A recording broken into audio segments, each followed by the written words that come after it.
Hello बच्चों, मेरा नाम है मोहित और आपका स्वागत है हमारे यूट्यूब चैनल हिस्ट्री चैंपियन में।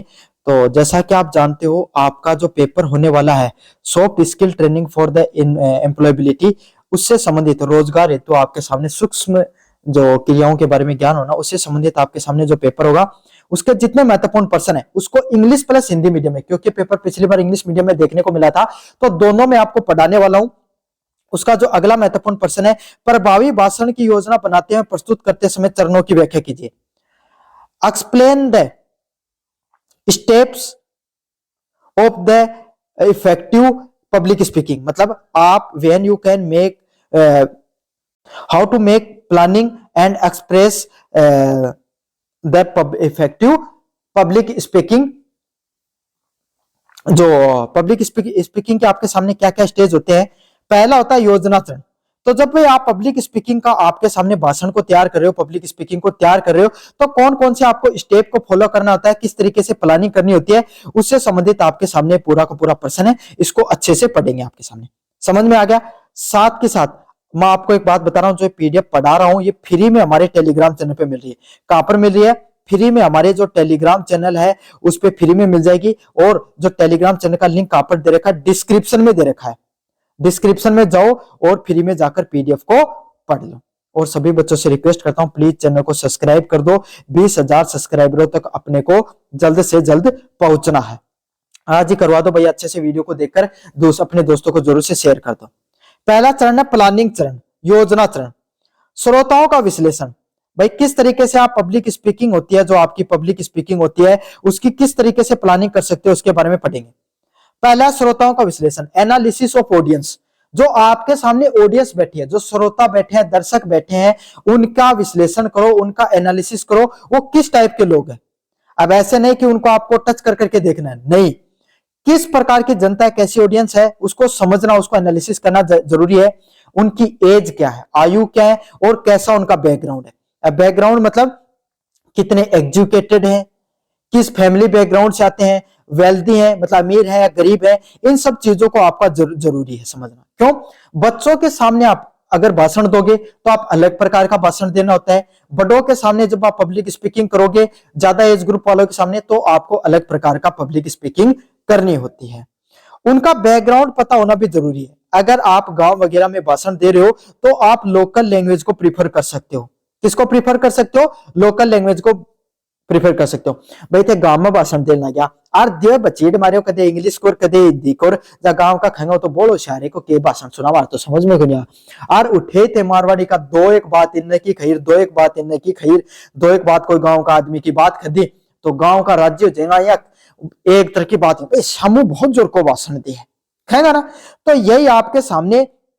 और अगर आप कोई ऑफिस में, स्कूल में भाषण दे रहे हो और मारवाड़ी से शुरू कर दोगे तो सभी बच्चे हंसने लग जाएंगे।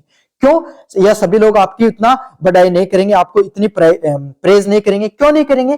क्योंकि आपको पता है जैसा बैकग्राउंड होता है, जैसा एज ग्रुप होता है, उसी हिसाब से आपको भाषण देना होता है। वहां पर ज्यादातर एजुकेटेड लोग हैं।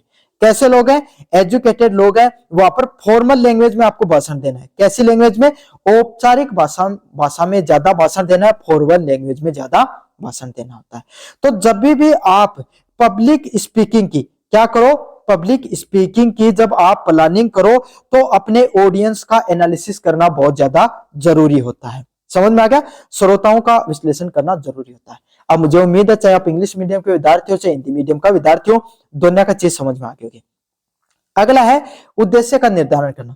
ऑब्जेक्टिव ओरिएंटेशन आपका होना चाहिए। क्या होना चाहिए? ऑब्जेक्टिव ओरिएंटेशन होना चाहिए। अब क्यों है ऑब्जेक्टिव ओरिएंटेशन?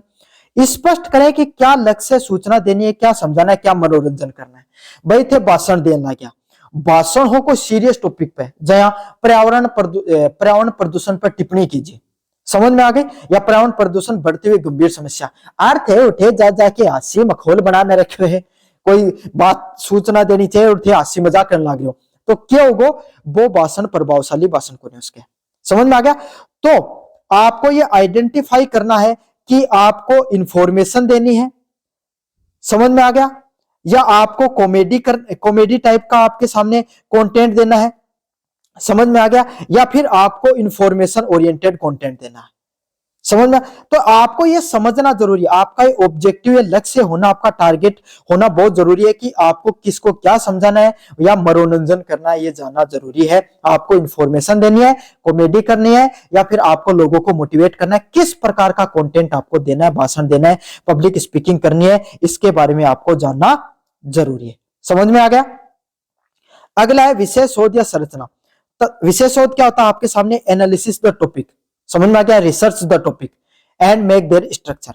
अच्छा, एक एक पॉइंट को अच्छे से समझा रहा हूं, आप टेंशन मत लो, इंग्लिश आप काफी अच्छी आती है मेरे को। तथ्यों को इकट्ठा करें और भाषण को 3 भागों में बांट सकते हो। आप क्या कर सकते हो भाई, कोई भी जो आपके सामने जो सारे के सारे वर्ड्स होते हैं, जितने फैक्ट्स होते हैं, सबको सबको कलेक्ट कर लो।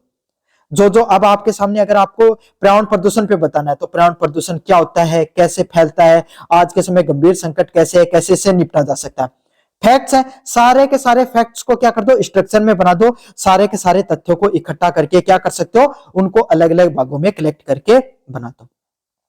पहला क्या किया जाता है, प्रस्तावना तैयार करो भाई आपके सामने, है ना, प्रोलोग तैयार करो। इसका ध्यान आकर्षण करने वाली शुरुआत, भाषण दो तो शुरुआती लाइनें की जबरदस्त होनी चाहिए, कह के होनी चाहिए, अट्रैक्टिव होनी चाहिए। दूसरा लोग थारा भाषण सुन के आए हो जाए कि वाह के बात कही है।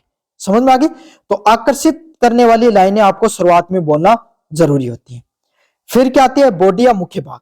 फिर क्या आती है, भाषण का दूसरा भाग क्या होता है, बॉडी होती है, मुख्य भाग होती है। इसमें क्या करना होता है, आपको मुख्य बातों को प्रमाणों के साथ प्रस्तुत करना होता है। आपको बताना है कि पर्यावरण प्रदूषण की समस्या भारत में इतनी फैल चुकी है कि दिल्ली में आपके सामने बच्चों को स्कूल से बाहर, स्कूल में पढ़ने नहीं दिया जाता है। 10 सिगरेट के बराबर बराबर धुआं पर डेली फूक रहे हैं।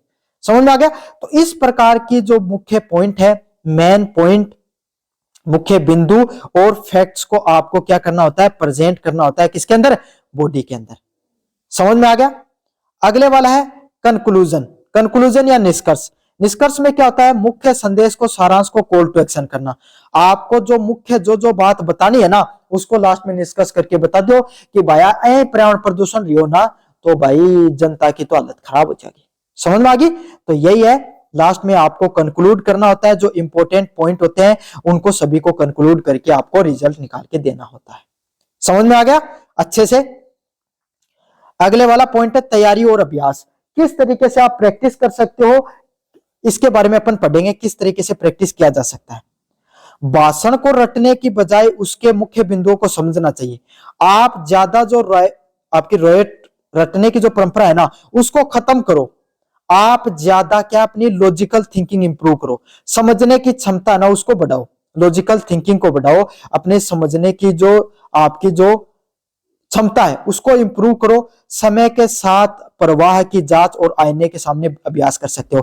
कैसे कर सकते हो भाई, अगर आप अपना भाषण है, अपने पब्लिक स्पीकिंग में मास्टरी करना चाहते हो तो क्या करना पड़ेगा भाई आपको, आपका जो फ्लो है, आपका जो प्रवाह है, उसको स्ट्रोंग करो, उसको चेक करो, कहां पर गड़बड़ हो रही है उसको सही करो।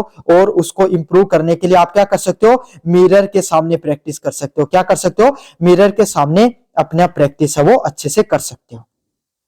समझ में आ गया? अगले वाला अंतिम प्रस्तुति चरण, डिलीवरी स्टेज। पहला इसमें अशाब्दिक संचार, नॉन वर्बल, सही मुद्रा। अब भाई देखो, अब थे भाषण देने लगा तो भाषण देनो क्या है यो जानना भी जरूरी है। जब भाषण को प्रस्तुत कर रहे हो तो उसको कैसे करना है, उसका डिलीवरी स्टेज में किन किन चीजों का ध्यान रखना है। शाब्दिक संचार, नॉन वर्बल, सही मुद्रा, अच्छी पोस्चर बनाओ। हाथों को आप क्या कर सकते हो, सिंबल रिप्रेजेंटेशन दे सकते हो, हैंड पोस्चर दे सकते हो। हाथों को प्राकृतिक रूप से क्या कर सकते हो, संकेत कर सकते हो। मोदी जी दे हाथा का फटकारा, थाने भी हाथा का फटकारा देना सीखना। समझ में आ गया? श्रोताओं से आपको क्या करना है, आई कांटेक्ट करना है। समझ में आ गया? अब यह मत करो आई कांटेक्ट तो मैं गणो कर, वो तो मान गणो ही करना है, वो कौन कर लो, एक जगह आंख कौन टिका के रखनी ही, सारी जनता की तरफ आंख कोई आई कांटेक्ट करना, सबने देखना होता। समझ में आ गई? तो अपनी आंखों का संपर्क है वो सारी के सारे दर्शकों से करना होता है। कोई एक व्यक्ति की तरफ भी नहीं देखना आपको, और ऊपर नीचे भी नहीं देखना, जनता की तरफ देखना और सरसरी नजर से देखना है। समझ में आ गया? Formal way of eye contact करना होता है आपको। आवाज का उतार चढ़ाव, मॉड्यूलेशन, मुख्य बिंदुओं को जोर से अपनी आवाज में गति व पिच में बदलना। अब देखो कई कई पॉइंट है जिन तो मैं धीरे बोलूं और कई कई मैं इसी जोर को जोर दूं। समझ में आ गई? तो आपको ये मॉड्यूलेशन समझना जरूरी होता है। जो पॉइंट, जो बिंदु सबसे ज्यादा मोस्ट इंपोर्टेंट है उसको ऊंची आवाज में बोलो। समझ में आ गया। और जब जिस पॉइंट को स्ट्रॉन्ग बनाना होता है ना, उससे पहले धीरे आवाज में बोलो, और फिर जिसको स्ट्रॉन्ग बताना है उसके लिए जोर की आवाज में बोलो। समझ में आ गया। तो अपनी आवाज को आप क्या कर सकते हो, इंक्रीज व डिक्रीज करके, मॉड्यूलेशन डिमॉड्यूलेशन करके क्या कर सकते हो, आप अपना स्पीच को स्ट्रॉन्ग बना सकते हो। ठहराओ, पॉजिंग। महत्वपूर्ण विचारों को श्रोताओं तक बैठने के लिए बीच बीच में रणनीतिक विराम ले। कई कई जो आपके सामने जो तगड़ा भाषण दी ना, जो तगड़ी पब्लिक स्पीकिंग करी है, उनकी एक चीज देखियो, बात खींगा और बात कह के 2 मिनट रुकेगा, इन्ने बिन्ने देखेगा एक बार, मतलब जनता की तरफ देखा, फिर दूसरी बात खींगा। समझ में आ गया। तो इसको पब्लिक स्पीकिंग में क्या कहा जाता है, पोज के नाम से जाना जाता है, पोजिंग के नाम से जाना जाता है। जिसमें क्या होता है, आपको इंपॉर्टेंट पॉइंट है, जो महत्वपूर्ण विचार होते हैं, उसको ऑडियंस तक पहुंचने के लिए आपके सामने थोड़ा टाइम देना जरूरी होता है, ताकि उनका दिमाग है वो सारी चीजों को अच्छे से समझ सके। समझ में आ गया। तो एक प्रभावशाली भाषण में 90% तैयारी होती है, 90% प्रिपरेशन होती है, 10% डिलीवरी का इफेक्ट देखने को मिलता है। समझ में आ गया। तो ये था आपका जो पर्सन, कैसे आपके सामने एक इफेक्टिव पब्लिक स्पीकिंग के लिए आपको प्लानिंग करना चाहिए, कैसे उसकी डिलीवरी करनी चाहिए, उसकी क्या क्या स्टेप्स होते हैं, उसके बारे में अपन ने विस्तार से पढ़ा। कैसा लगा वीडियो जोर से बताना, चैनल को जोर से सब्सक्राइब कर देना। धन्यवाद।